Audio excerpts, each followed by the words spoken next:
ನನಗೆ ಗಿಡಗಳಂದ್ರೆ ತುಂಬಾ ಇಷ್ಟ. ನಾನು ಏನ್ ಕೇಳ್ತಿದ್ದೀನಿ ಅಂದ್ರೆ, ಕೆಲವೊಂದು ಗಿಡಗಳು ಕಳೆ ಎಂಬುದಾಗಿ ಹೇಳ್ತಾರೆ, ಅದೆಲ್ಲ ಒಂದು ನಮ್ಗೆ ಬೇಡ, ನಮ್ಗೆ ಅದೆಲ್ಲ ಬೇಡವಾಗಿರುವಂತ ಗಿಡಗಳು ದೊಡ್ಡದಾಗಿ ಬೆಳ್ದ್ಬಿಡುತ್ತೆ. ಅದರಿಂದ ನಮ್ಗೆ ಏನಾದ್ರೂ ಪ್ರಯೋಜನ ಇದೆಯಾ? ಯಾವ ಪ್ರಯೋಜನಗಳು ನಮ್ಗೆ ಆ ಗಿಡದಿಂದ ಇಲ್ಲ. ಅದನ್ನ ನೋಡೋದಿಲ್ಲ, ಅದನ್ನ ವಾಸನೆ ಕೂಡ ನೋಡಲ್ಲ ಅಲ್ವಾ ಪ್ರಿಯರೇ? ಎಷ್ಟೋ ಸಾರಿ ನಾವೇನ್ ಮಾಡ್ತೇವೆ, ಆಶೀರ್ವಾದ ಬರುವಂತದ್ದು ತಡೆ ಆಗುತ್ತೆ ನಮ್ಗೆ. ಎಸಪ್ಪ ನಾನು ನಂಬಿಕೊಂಡಲ್ಲ, ಯಾಕೆ ನನ್ನ ಜೀವಿತ ಇನ್ನೂ ಕೂಡ ಹೀಗೆ ಇದೆ, ಯಾಕೆ ನನ್ನ ಜೀವಿತ ಇನ್ನೂ ಕೂಡ ಸರಿ ಆಗ್ತಿಲ್ಲ ಎಂಬುದಾಗಿ ನಾವು ಪ್ರಶ್ನೆ ಮಾಡುವುದು ಉಂಟು ಪ್ರಿಯರೇ. ಎಷ್ಟೋ ಸರಿ ನಾವು ಅನ್ಕೊಂಡ್ಬಿಡ್ತೇವೆ, ನಾವು ಏಸಪ್ಪ ನಂಬಿದ ತಕ್ಷಣ ನಮ್ಗೆ ಅದ್ಭುತ ಆಗ್ಬಿಡ್ಬೇಕು ಎಂಬುದಾಗಿ.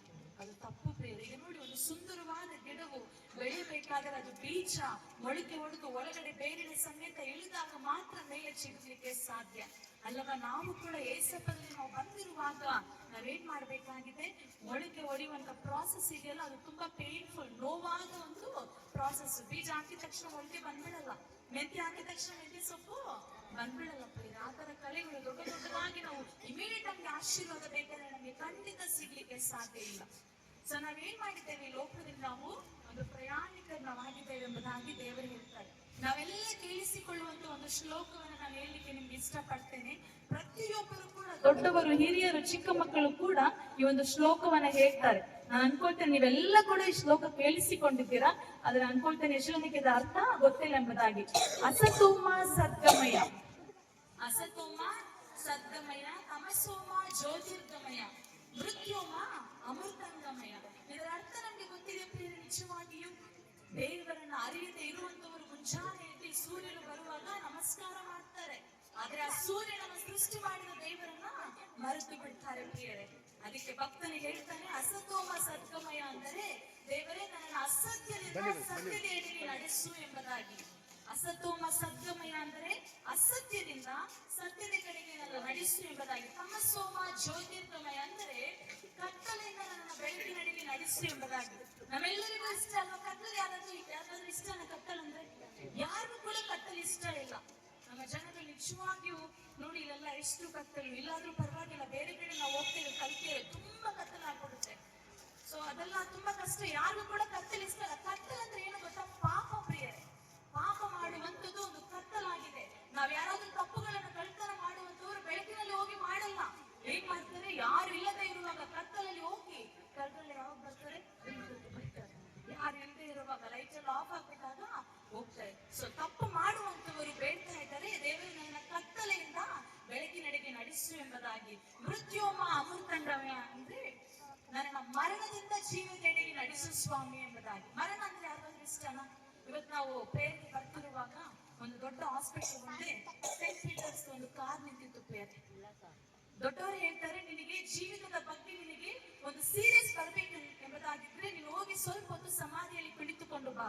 ನಾವೆಲ್ಲ ಏನ್ ಮಾಡ್ತಿದ್ದೇವೆ, ನಾನು, ನನ್ನದು, ಅಹಂಕಾರ, ಇಷ್ಟಿದೆ ಅಷ್ಟಿದೆ ಎಂಬುದಾಗಿ ನಾವು ಕೊಚ್ಚಿಕೊಳ್ಳುತ್ತೇವೆ ಪ್ರೇರೆ. ಆದ್ರೆ ಕಡೆಗೆ ನಮ್ಗೆ ಬರುವಂತದ್ದು ಏನು ಗೊತ್ತಾ? 6 ಅಡಿ 3 ಅಡಿ.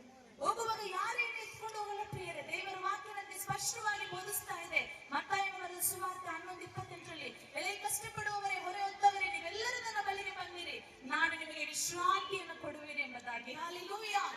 ಈ ಲೋಕದಲ್ಲಿ ಯಾರು ಹೇಳಲ್ಲ ಪ್ರಿಯರೇ, ಮಗಳೇ ನನ್ನ ಹತ್ರ ಬಾ, ನಿನ್ನ ಕಷ್ಟವನ್ನು ಬಿಡಿಸ್ತೇನೆ. ಈ ಲೋಕದ ನಮ್ಮ ಬಂಧು ಬಳಗದವರು ಹೇಗಿದ್ದಾರೆ ಗೊತ್ತಾ? ಹಣ ಇದ್ದಾಗ ಮಾತ್ರ ನಿನಗೆ ವ್ಯಾಲ್ಯೂ. ಹಣ ಇಲ್ವಾ? ಸಾಲ ಇದೆಯಾ? ಸಂಕಟ ಇದೆಯಾ? ವಿಧವೆಯರಾಗ್ಬಿಟ್ಟಿದ್ದಾರ? ನಮ್ಮ ನೆಂಟರೆಲ್ಲ ನಮ್ಮನ್ನ ಕೈ ಬಿಟ್ಬಿಡ್ತಾರೆ ಪ್ರಿಯರೇ. ಆದ್ರೆ ನನ್ನನ್ನ ನಿನ್ನನ್ನ ಎಂದಿಗೂ ಕೈ ಬಿಡದೆ ಇರುವಂತವ್ರು ಒಬ್ಬರಿದ್ದಾರೆ ಅಂದ್ರೆ ಯಾರು ಗೊತ್ತಾ? ನನ್ನ ಯೇಸು ಮಾತ್ರ. ನೋಡಿ, ನಾವು ಹಾಕಿದ್ದೇವೆ ಯೋಹಾನ 3:16, ದೇವರು ಈ ಲೋಕದ ಮೇಲೆ ಎಷ್ಟೋ ಪ್ರೀತಿನಿಟ್ಟು ತನ್ನೊಬ್ಬನೇ ಮಗನನ್ನ ಕೊಟ್ಟನು, ಅವರನ್ನು ನಂಬುವಂತವರಿಗೆ ನಿತ್ಯ ಜೀವ ಇದೆ ಪ್ರಿಯರೇ. ಹಲ್ಲೆಲೂಯಾ. ನಮ್ಮೆಲ್ಲರಿಗೂ ಸತ್ಯ ಗೊತ್ತಿದೆ. ದೊಡ್ಡವರು ಈ ಒಂದು ಕೋಟನ್ನ ಬರೆದಂತವರು ಹೇಳ್ತಿದ್ದಾರೆ, ಸತ್ಯವನ್ನ ಅವರು ನುಡಿತಾ ಇದ್ದಾರೆ ಪ್ರೇರೆ. ದೊಡ್ಡ ದೊಡ್ಡ ಸೈಂಟಿಸ್ಟ್ಗಳು ಕ್ರಿಸ್ತ ಶಕ ಕ್ರಿಸ್ತ ಪೂರ್ವ ಎಂಬುದಾಗಿ ನಾವೆಲ್ಲ ಓದಿದ್ದೇವೆ. ಎಲ್ಲ ಅಕ್ಕಂದಿರುಗಳಲ್ಲಿ ಗೊತ್ತಾಗಿದೆ. ಕ್ರಿಸ್ತ ಶಕ ಕ್ರಿಸ್ತ ಪೂರ್ವ, ಕ್ರಿಸ್ತನು ಹುಟ್ಟುವುದಕ್ಕಿಂತ ಮುಂಚೆ, ಕ್ರಿಸ್ತನು ಹುಟ್ಟಿದ ನಂತರ ಇತಿಹಾಸದಲ್ಲೇ ಇದೆ ಪ್ರಿಯರೇ. ಕ್ರಿಸ್ತನು ನನಗಾಗಿ ನಿನಗಾಗಿ ಲೋಕಕ್ಕೆ ಜೀವಂತವಾಗಿ ಬಂದದ್ದು ನಿಜ. ಹಲ್ಲೆಲೂಯಾ. ಇದುವೇ ಕ್ರಿಸ್ಮಸ್ ಅಂದರೆ ಮಗುವೆ. ನಿನ್ನ ಹೃದಯವನ್ನ ಈ ದಿನ ನಿನ್ನ ದೇವರಿಗೆ ಕೊಡೋದಾದ್ರೆ ದೇವರು ಹೇಳ್ತಿದ್ದಾರೆ, ನಿನ್ನ ಕಷ್ಟವನ್ನು ನಾನು ಪರಿಹಾರ ಮಾಡ್ತೇನೆ ಮಗಳೇ. ಆ ಒಂದು ಗಿಡದ ಹಾಗೆ ಟೈಮ್ ತೆಗೆದುಕೊಳ್ಳುತ್ತೆ ನಿಜವಾಗಿಯೂ. ಅದು ಮೊಳಕೆ ಹೊಡೆದು ಬರುವಂತ ಪ್ರಯಾಸದಲ್ಲಿ ಒಂದು ಸುಂದರ ಗಿಡವಾಗಿ ಯಾವ ರೀತಿ ಕಂಡಾಗ ನಾವು ಸಂತೋಷ ಪಡ್ತೇವೋ, ನಿನ್ನ ಜೀವಿತ, ನಿನ್ನ ಯಾರಿಗೂ ಬೇಡದೇ ಇರುವಂತ ಜೀವಿತ ಅದು ಸುಂದರವಾಗಿ ಕಾಣಿಸುವಾಗ ಎಲ್ಲರೂ ಕೂಡ ನನ್ನ ನೋಡ್ಲಿಕ್ಕೆ ಇಷ್ಟಪಡ್ತಾರೆ ಮಗುವೆ. ಹಾಲೆಲೂಯ. ನಾವು ಮಾಡಬೇಕಾದದ್ದು ಒಂದೇ, ಪ್ರಾರ್ಥನೆ. ಯೇಸುವಿನಲ್ಲಿ ನಾವು ನಂಬಿಕೆ ಇಡಬೇಕಾಗಿದೆ. ನಂಬಿಕೆ ಇಡೋಣವ ನಾವು ಯೇಸುವಿನಲ್ಲಿ. ಭಕ್ತರು ಹೇಳುವ ಹಾಗೆ, ದೇವರೇ ನನ್ನನ್ನ ಅಸತ್ಯದಿಂದ ಸತ್ಯದೆಡೆಗೆ ನಡೆಸಿ. ಯಾರಿಗೆಲ್ಲ ಇಷ್ಟ ನಮ್ಗೆ? ಯಾರಿಗೆ ಅಸತ್ಯ ಇಷ್ಟ, ಸತ್ಯ ಯಾರಿಗೆ ಇಷ್ಟ? ಎಲ್ಲರಿಗೂ ಸತ್ಯ ಇಷ್ಟ. ನಮ್ಮ ಚಿಕ್ಕ ಮಗು ಬಂದು ನಮ್ಗೆ ಸುಳ್ಳು ಹೇಳಿದ್ರೆ ನಮ್ಗೆ ಆಗಲ್ವೇ? ನಾವೆಂಗೆ ಅಸತ್ಯದಲ್ಲಿ ನಾವು ಜೀವನ ಮಾಡ್ಲಿಕ್ಕೆ ಸಾಧ್ಯ? ಸೊ ನಾವು ಕೂಡ ಕತ್ತಲೆಯಿಂದ ನಾವು ಬೆಳಕಿನೆಡೆಗೆ ನಡೆಯುವಂಥದ್ದು ನನಗೆ ಮಾತ್ರ ಅಲ್ಲ, ನನ್ನ ಮಕ್ಕಳಿಗೂ ಅವರ ಸಂತಾನಕ್ಕೂ ಇಷ್ಟ. ಯಾರಿಗೆಲ್ಲ ಇಷ್ಟ ನನ್ನ ಸಂತಾನ ಚೆನ್ನಾಗಿರ್ಬೇಕೆಂಬುದಾಗಿ? ಎಲ್ಲ ತಂದೆ ತಾಯಿಗಳಿಗೂ, ಕೆಟ್ಟ ತಂದೆ ತಾಯಿಗಳಿಗೂ ನನ್ನ ಮಗುವಿಗೆ ಒಳ್ಳೇದಾಗಬೇಕೆಂಬುದಾಗಿ ಇಷ್ಟ ಪ್ರಿಯರೇ. ಅಷ್ಟು ಮಾತ್ರವಲ್ಲ, ನನ್ನ ದೇವರು ಅವರು ಉತ್ತಮರು, ಯೋಗ್ಯರು, ಉನ್ನತನಾಗಿರುವಂತ ದೇವರು ನನ್ನ ನಿನ್ನ ಬಗ್ಗೆ ಎಷ್ಟು ಒಳ್ಳೆದನ್ನು ಯೋಚಿಸ್ತಾ ಇದ್ದಾರಲ್ವಾ. ಸೊ ದೇವರು ಹೇಳ್ತಿದ್ದಾರೆ, ಮಗಳೇ ಕತ್ತಲನ್ನ ಈ ದಿನ ನೀನು ಬಿಟ್ಟು ಬಿಡು ಎಂಬುದಾಗಿ. ಮರಣದಿಂದ ಜೀವನದೆಡೆಗೆ ನಾವೆಲ್ಲ ಈ ಲೋಕವನ್ನು ಬಿಟ್ಟು ನಾವು ಸಾಯುವಂತ ಸಮಯ ಬರುತ್ತದೆ. ಆದರೆ ಸತ್ತ ನಂತರ ನಾವೆಲ್ಲಿಗೆ ಹೋಗುತ್ತೇವೆ ಎಂಬುದಾಗಿ ಅದು ನಮ್ಗೆ ಬಹಳ ಪ್ರಾಮುಖ್ಯ ಪ್ರಿಯರೇ. ನಾವು ಸತ್ತ ನಂತರ ನಮ್ಗೆ ಮತ್ತೊಂದು ಜೀವ ಇದೆ, ಅದು ನಾವು ಸದಾಕಾಲ ಜೀವನ ಮಾಡುವಂತ ಸ್ಥಳ ಪರಲೋಕದಾಗಿದೆ ಪ್ರಿಯರೇ. ಹಾಲೆಲೂಯ. ಇಲ್ಲಿ ನೀನು ಮಾಡಿದ ಸತ್ಕಾರ್ಯಗಳು, ಇಲ್ಲಿ ನೀನು ಮಾಡಿದ ಪುಣ್ಯ ಕ್ರಿಯೆಗಳು, ಅದ್ಯಾವುದು ಕೂಡ ನಮ್ಮನ್ನ ಪರಲೋಕಕ್ಕೆ ತೆಗೆದುಕೊಂಡು ಹೋಗೋದಿಲ್ಲ. ಒಂದೇ ಒಂದು, ಯೇಸುವೇ ನಿನಗಾಗಿ ನಾನು ಜೀವಿಸ್ತೇನೆ, ಕತ್ತಲೆಯನ್ನು ಬಿಡುತ್ತೇನೆ ಎಂಬುದಾಗಿ ನಾವು ನಂಬೋದಾದರೆ ಮಾತ್ರ ನಮಗೆ ಸತ್ಯವಾಗಿ ನಾವು ಜೀವಿಸ್ಲಿಕ್ಕೆ ಸಾಧ್ಯ. ಒಂದೊಂದು ಕೊಚ್ಚಿ ಹುಳ ನೋಡ್ರಿ, ಒಂದ್ ಕಡೆ ನೀರ್ ಫಾರ್ಮ್ ಆಗ್ಬಿಟ್ರೆ ಹುಳಗಳು ಬರ್ತವೆ ಅದ್ರಲ್ಲಿ, ನೋಡಿದಿರಲ್ಲ? ಆ ಹುಳ ಅದ್ರಲ್ಲೇ ಹುಟ್ಟಿ ಅದ್ರಲ್ಲೇ ಸತ್ತೋಗ್ಬಿಡುತ್ತೆ. ನನ್ನ ನಿನ್ನ ಜೀವಿತ ಹಾಗೆ ಇರಬಾರ್ದು ಮಗುವೆ. ಆ ಒಂದು ಕೊಚ್ಚಿ ನೀರಿಂದ ಆಚೆ ಬಂದು ಸುಂದರವಾಗಿ ಜೀವಿಸಬೇಕೆಂಬುದಾಗಿ ದೇವರು ಇಷ್ಟಪಡ್ತಾರೆ. ಎಷ್ಟೋ ಜನ ಅಕ್ಕಂದಿರು ಹೇಳೋದು ನಾನು ಕೇಳಿಸ್ಕೊಂಡಿದ್ದೀನಿ, ಏನ್ ಮಾಡೋದಮ್ಮ ನನ್ನ ಹಣೆ ಬರಹ, ನನ್ನ ಜೀವಿತ ಇಷ್ಟೇ. ನಿನ್ನ ಜೀವಿತ ಒಂದು ಸಾರಿ ನನ್ನ ಯೇಸುವಿಗೆ ನೀನು ಸಮರ್ಪಿಸೋದಾದರೆ ದೇವರು ಹೇಳ್ತಿದ್ದಾರೆ, ನಿನಗೆ ಉತ್ತಮ ಜೀವಿತವನ್ನು ಕೊಡುತ್ತೇನೆ. ಹಾಲೆಲೂಯ. ನನ್ನ ಇತಿಹಾಸವನ್ನು ನೀವು ನೋಡೋದಾದ್ರೆ, ನನಗೆ 4 ವರ್ಷ ಇರುವಾಗಲೇ ನಾನು ಹಾಸ್ಟೆಲ್ ಸೇರಿದಂತ ಹುಡುಗಿ.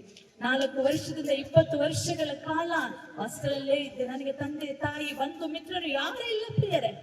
ಈಗ ಬಂದಿದ್ದಾರೆ ನಮ್ಮಮ್ಮ. ಆದ್ರೆ ನನ್ನ ಜವಾಬ್ದಾರಿಯನ್ನು ತೆಗೆದುಕೊಂಡಿದ್ದು ನನ್ನ ಯೇಸು. ನಾನೇನ್ ಮಾಡಿದೆ ಗೊತ್ತಾ? ನನ್ನ ಪುಟ್ಟ ಹೃದಯದಲ್ಲಿ ನನ್ನ ಯೇಸುವಿಗೆ ನನ್ನ ಸ್ಥಾನ ಕೊಟ್ಟೆ, ಬೇರೆ ಏನು ನಾನು ಕೊಡ್ಲಿಲ್ಲ. ಯೇಸಪ್ಪ ನೀನೇ ನನಗೆಲ್ಲ ಎಂಬುದಾಗಿ ನಾನು ಹೇಳಿದೆ. ಈ ದಿನ ನನ್ನ ಜೀವಿತವನ್ನ ದೇವರು ಒಳ್ಳೆ ರೀತಿಯಲ್ಲಿ ರೂಪಿಸಿಕೊಟ್ಟಿದ್ದಾರೆ ಪ್ರಿಯರೇ. ಈ ದಿನ ನೀನ್ ಸಿದ್ಧವಾಗಿದ್ಯಾ? ನಿನ್ನ ಚಿಕ್ಕ ಹೃದಯದಲ್ಲಿ ನಿನ್ನ ದೇವರಿಗೆ ಸ್ಥಾನವನ್ನು ಕೊಡ್ಲಿಕ್ಕೆ ಇಷ್ಟಪಡೋದಾದ್ರೆ ನಿನ್ನ ಜೀವಿತವೂ ಕೂಡ ಸುಂದರವಾಗಿರ್ಲಿಕ್ಕೆ ಸಾಧ್ಯ ಮಗುವೆ. ಹಾಲೆಲೂಯ. ಹಾಲೆಲೂಯ. ತಾನೇ ಚಿಕ್ಕ ಮಾತನ್ನ ಆಶೀರ್ವಾದ ಮಾಡಲಿ. ಪಾಸ್ಟರ್ಗೆ ನಾನು ಮೈಕನ್ನ ಕೊಡ್ಲಿಕ್ಕೆ ಇಷ್ಟಪಡ್ತಿದ್ದೇನೆ.